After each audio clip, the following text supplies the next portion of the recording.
we're going to check out the That Flag Company Union Stencil.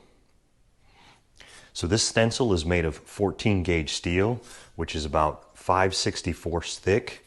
You can see when I hold it up, it doesn't flex, it doesn't bend. It's really solid, really sturdy, very heavy feel to it. Let's check out how you use it. All right, I've got a flag here that I'm mostly done, just need to carve the stars. Prior to applying the royal blue for the union piece, what you do is you simply lay the stencil on here, and then you can trace the edge, and it gives that perfect outline. When you do that, you'll note there are 2 arrows on the stencil. Make sure that's pointing up on your flag. Now when it comes to carving the stencil, you're basically going to do the same thing. You're going to lay that on there. I like to clamp it down to make sure it doesn't move on me, but there is a little bit of a setup trick with the Dremel that I'm going to show you here in just a sec. So here's the Dremel that I'm using. I've got the 106 bit in here. You can also use the 105. The 105 will give you a little bit better corners, but it also takes a lot longer to carve. So I like to use the 106. Now when you're setting this up, what you want to do is you want to set your depth of the Dremel to where that bit just barely goes through the stencil. So when you put that on there, you can just barely see the tip of that burr through there. So when setting this up, it's really important to make sure you get it clamped down good. In my experience, it didn't really move around on me much, but I wanted to make sure that it couldn't, so I didn't bump it and then throw the alignment of the stars off. So I just use these spring-loaded clamps.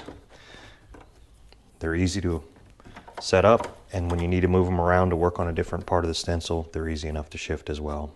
Okay, with everything set up, I like to start with making a plunge cut near one of the points, and then carving the edge, and then I'll carve out the middle, and then I'll retrace the edge one more time to make sure that it's clean.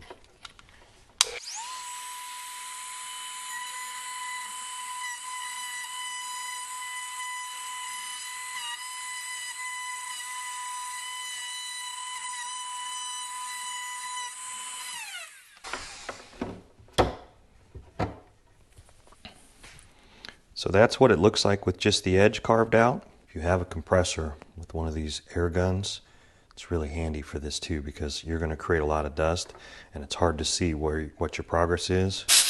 But a quick shot of that cleans that star right up and you can see what's happening. The other thing that's worth mentioning is the stencil does come with this nice tip sheet. It explains how to use it, what the dimensions should look like, to include having specific dimensional chart on the back for whatever flag you're creating. This template I'm showing here today is considered the standard size. Alright, this is what it looks like with all the stars carved out.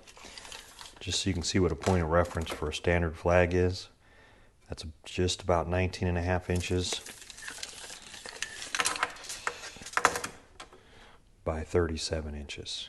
The template itself is 14 3/4 by about 10.5. So I picked that template up off of Amazon in November of 2021. It was about $50, so with tax and everything, it cost me almost $53. Was it worth it? Absolutely. The quality of that thing is great. If you're making just one flag, I don't know, maybe you'd be better off with a cheaper template, save a little bit of money. This is actually the 3rd one I've made. I made one for myself, one for my daughter, and this one is actually going to be donated for a charity event.